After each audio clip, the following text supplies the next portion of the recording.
This is North Georgia's News Talk. WDUN. This girl is on fire. Good evening, everyone. Welcome to our nightly sports chat on AM 550 and FM 102.9 WDUN. This is where you can get your local sports fix, whether it's on a high school, college, or professional level. I'm your host, Katie B. Davis. Brian Perkle running the beats for me behind the board. We appreciate him night in and night out. In 30 minutes, we've got a really cool giveaway for you. Grounds access tickets to this week's Tour Championship at East Lake Golf Club. I've got 2 tickets I'm going to give away tonight. 2 tickets I'm going to give away tomorrow night. Both of them will be given away at 7:30 on Game On. Plus, during tonight's show, I'm going to make my weekly football picks so that everyone can laugh at me a little more. Now, I say that, but I was 8-0 last week. 8-0. I'm 12-2 through 2 weeks. We'll see what happens this week. I'm just saying. I have got my finger on the pulse of the football world, people. Inside track. But first, tonight on Game On, I'm very excited to welcome a special guest into our WDUN studios on Thompson Bridge Road in Gainesville, for those of you who do not know where we are located. This young man joining us was a member of the 2010-2011 U.S. Junior National Kayak Team, placed first in the 2011 National Championships in the K1 1,000 meter. I'm not done yet. K2 1,000 meter. K1 5,000 meter. I'm not done yet. And the K2 200 meter. He's traveled the world competing and is currently a member of the U-23 national team. The most impressive part, though, he was trained here in our home base of Gainesville at the Lanier Canoe and Kayak venue. Stanton Collins is a graduate of North Hall High School, and we welcome him to Game On now. Hey, how you doing? I'm good. How about you? I'm doing just fine. Now, here's the thing, Stanton, about those awards, I guess you could say, that I just ran through. Those wins. The website I found those on hasn't updated in 2 years. So, I want you to be bold, a little arrogant, should you choose. Do not be honorable or chivalrous when I ask you this question, at least not in your answer. What have you done since 2011? In 2011, I went to the Junior World Championships. I also went to Junior Marathon World Championships. Then 2012, I went to the Nationals. I didn't have Sprint World Championships that year. There was no Sprint World Championships last year. I did, however, go to Rome for the Marathon World Championships. And when you say Rome, you don't mean Georgia. No. Yeah. He means Rome, Italy, folks. Now, you were quite chivalrous and honorable in that description because you won stuff, didn't you? Yes. Well, what did you win? Tell people. The listeners want to know. What all did you win? 500 meter K1 for the Nationals. 200 meter, I came in second. 5,000 first. In marathon, I came, I want to say 15th in the world. And then we also did the K2 at marathon, but in the K2 our boat broke, but before the boat broke, we were in the top 4. And after the boat broke, they just swam the rest of the way. What is what's the marathon? To explain to me, and we're going to get to actual questions with Stanton here, but you all know me. My mind works a million miles an hour. So when something pops in it, if it doesn't immediately come out my mouth, it is lost for good. What's marathon? Give me, and not meters, because Brian will tell you I'm not a math person. I can't convert on the fly very well. So what is the length of marathon? So when I was a junior, it was 21 kilometers, 21.5 is the minimum they could do. So it would usually end up being about 22 kilometers. Okay. You do about 4 kilometer laps, and every lap you run with your boat for about 200 meters. So. All right. So is it, when you say kilometer, is that like running too? So where a 5K is 3 miles, if you do a 20K, then that's going to be what, Brian? Give me some help, buddy. I was hoping you'd let me sit this one out. If a 5K is 3 miles, so You're going about 13 miles? 13 miles? Yeah, about 13. Have mercy. Rowing the whole time, right? Actually, every 4 Excuse me, paddling the whole time. I screwed that up. Every 4 kilometers, we get out of the water and run with your boat for about 200 meters. So you're doing 4 kilometers, then sprinting, running with your boat, putting it back in, and paddling. Go ahead, Brian. I can see you're inquisitive I think, here. Yeah, I must be very ignorant about what we're talking about because I assume boats go on water, and then you're talking about running next to the boat. So there's some disconnect that I am completely missing out on now. The boat's about 12 kilograms, so it's pretty light, 22 pounds. So you actually carry the boat while you run with it. Oh, wow. Okay, now there's a disconnect with me, but you're in water. No, we run out of water. We paddle on the water for about 4 kilometers, and then we get out on a dock and run on land for 200 meters. So like a triathlon, when they get out of the water and get onto the bike, instead of doing that, you're just carrying your boat with you. Yeah. I had no idea this existed. That's unbelievable. And for anyone listening to this show, I promise you, Brian and I are not as ignorant as we sound. I am just completely floored that exists. So begs the question, and this was going to be the first question anyway, before I got sidetracked, which I have a tendency to do. How in the world, first of all, did you get into kayaking? But second of all, this marathon kayaking where you're both in the water, out of the water, in the water, out, how did those two things come about? First of all, I got into kayaking because they have a great middle school program at the kayak venue on Clark's Bridge. I just started paddling a couple times a year with the middle school program, and after a couple of years, I decided I really liked it, so I started doing it full-time all year on the development team, moved up into high performance. A few years after I moved into high performance, they had marathon team trials in Georgia, so actually at the venue here. Mm-hmm. So I decided to go out and try out, and I made the team, so I went, and I've been doing it since then. Just on a whim. Had you ever done it before? No. Stanton, you need to lie or you're going to make people feel badly about themselves. That is absolutely incredible. What do you like about kayaking? Why do you continue to do it? I have no idea. I just love it. Hey, that's a good answer. That's a fine answer. Sometimes the best things in life are the things you just feel you don't really think too much about. Now, you are a full-time student at Piedmont. Yes. What are you studying? Right now, I'm focusing in economics, international affairs, mostly staying in the business department. And so you want to get a business degree? Yes. You're going to school full-time, and you're training full-time. Yes. Give me an idea of what a day in the life of Stanton Collins looks like. Waking up about 6 o'clock, going to train, going back to my house, making some eggs, and maybe getting some protein, something like that. Then immediately going up to school for a few hours, taking a couple classes, coming back to Gainesville, going to practice, going home, and going to sleep. Now, for those of you not watching the video stream on accessnorthga.com, which you are more than welcome to do at any juncture between now and 8 o'clock, Stanton, a very strapping young man, has got a nice tan for this time of year, a little burned on the nose because he's in the water a whole lot. Clearly eats a lot of protein. Give me a rundown of your meals per day. Try to stick with my 3 main meals, breakfast, lunch, and dinner, with some smaller meals in between. So a very Michael Phelps-like diet he's got going for him, except for the night that I saw him at Mellow Mushroom. Can we talk about that night, Stanton? Now, you had just gotten off the water that night. What were you doing last Saturday? We had actually had the Dragon Boat Festival of the Dragon Boat Festival every year, and I coach for a lot of the dragon boats that come to it. So I was steering all day.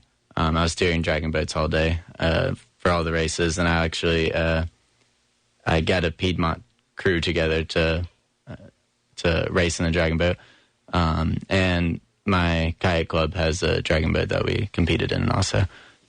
We're continuing our conversation with Stanton Collins, a world-class kayaker out of the Lanier Canoe and Kayak venues. Had a very interesting life thus far, and that's saying a lot because you're only, what, 20? 19. You're only 19? Yes. God.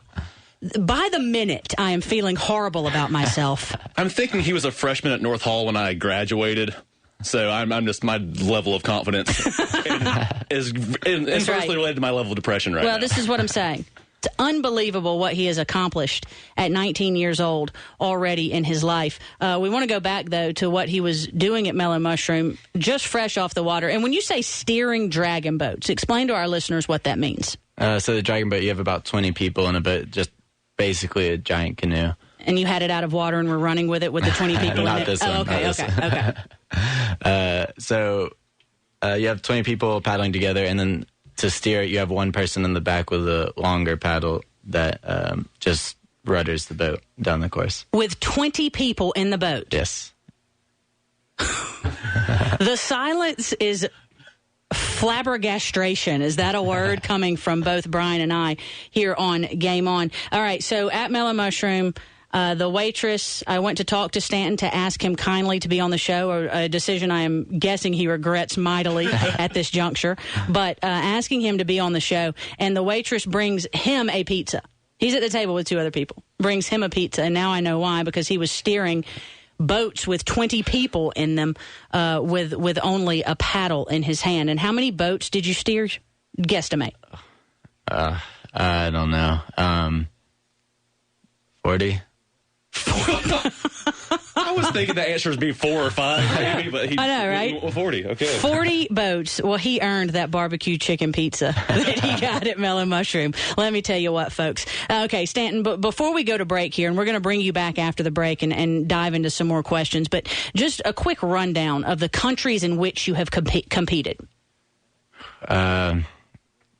I mean, all over the U.S., Rome, Italy, France, Spain, Romania, Singapore, Germany, Canada, a lot of places. So basically everywhere you and I have not been, Brian.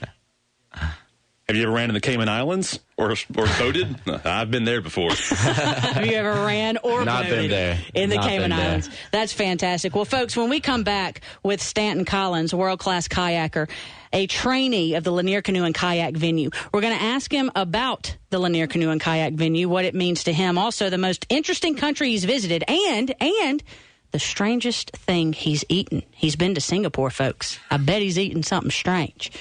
We'll be right back. This is Game On. I'm Katie B. After you've heard the headlines, join the discussion. I think that's where we can come together and say, what is the government doing here, creating a data center to track every single email, every single conversation? Morning Talk, weekdays at 9 on AM 550 and FM 102.9 WDUN. Game On Coaches Show this week features East Hall coach Brian Gray and the Vikings faithful. This will happen on Thursday. Come out to Buffalo Wild Wings on Dawsonville Highway in Gainesville to show your support. 10% of food sales between 7 and 8, that includes to-go orders, goes back to East Hall High School. We'll also have some black and gold swag. That's my new word of the season. To give away, care of our friends at Hobbs Sporting Goods in the Thompson Court Shopping Center on Thompson Bridge Road in Gainesville. No matter your school colors, Hobbs Sporting Goods has the gear you need.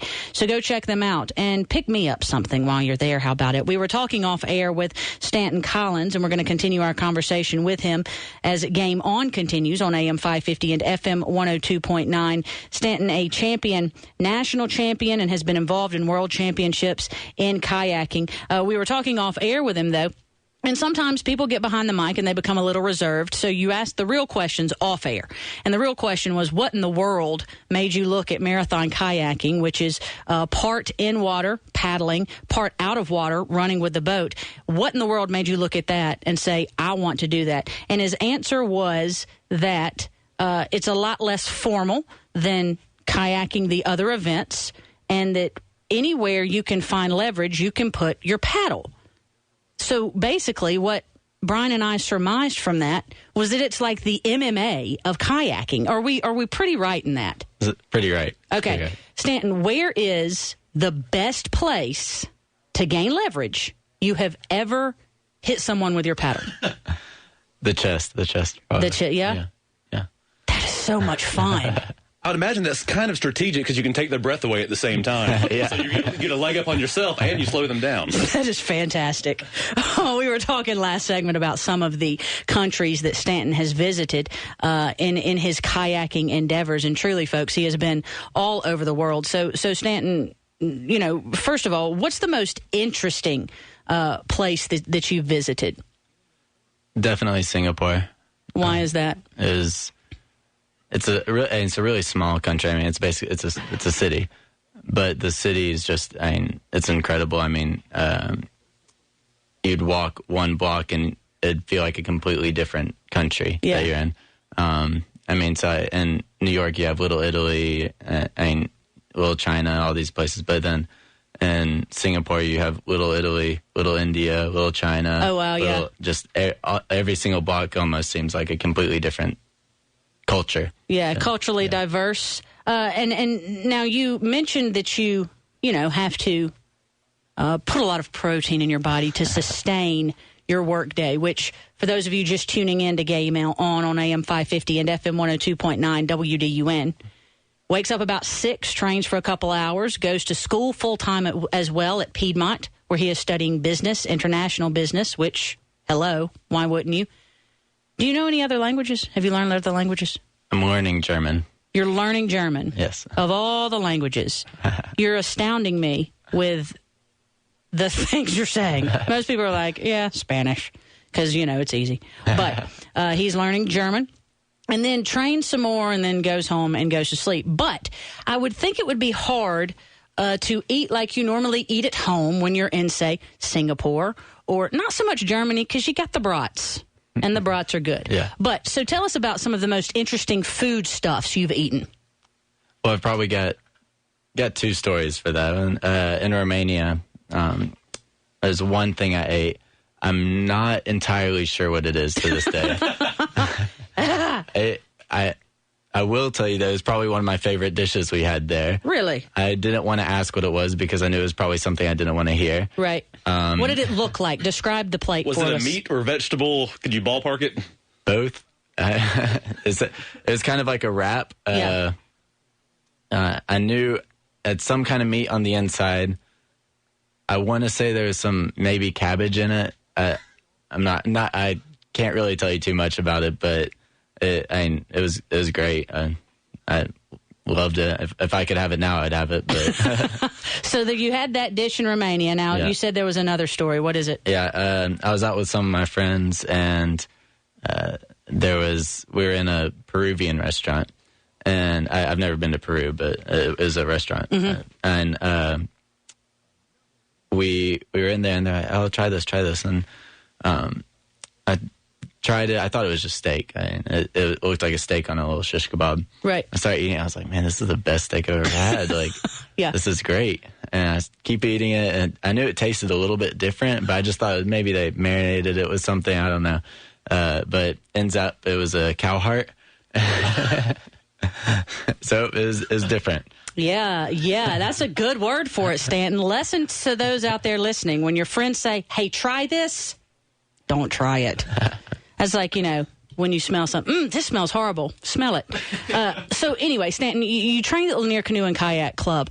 Talk about the importance of that club in this area and more importantly to you. It's extremely important to me. I mean, I've been there since I was 13, and I grew up with a lot of these people, and it feels like a second family to me. Mm-hmm.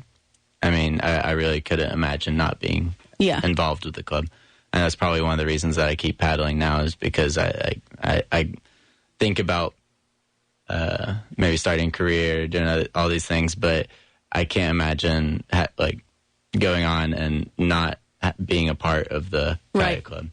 Talk about the coaching that you got there. I know that it is truly some of the best in the nation. Oh, yeah. Right now, when I first started, I was with 2 Canadian coaches, a husband and a wife, Dave and Devery, and they were great. They're actually the national team coaches for Canada now. Mm-hmm. And they're great for development. They helped me out a lot with my technique, got me into the sport, got me involved with it a lot. So So I was stuck in it after them. Right. They left to go back to Canada, and when they left, actually, at the time, he was an athlete at the club. But Claudiu Cior, he is a Romanian paddler who defected in 2003 when the World Championships were held here. And he's been my coach for the past four years. And he's really helped me a lot. I mean, I see him as almost a father figure now. We got about 30 seconds, Stanton, so it's going to have to be brief. But you got to tell me, do you want to go to the Olympics? Is that a realistic goal for you? Oh, yeah. I want to go 2016, maybe in a double. I want to go in a single, but we'll see. Well, that's fantastic. I have no doubt that you're going to reach those goals. Stanton Collins, it was a pleasure having you on. Thank you for letting me bother you. Thank you for being here on Game On with me. I appreciate it. And best of luck to you in the future. Folks out there listening, know what I know. I think we're going to see him in 2016. Won a lot of championships already. He's doing big things, and he's not wasting a minute of his time. Game On. He epitomizes it. When we come back, we're giving away golf tickets. You come back too.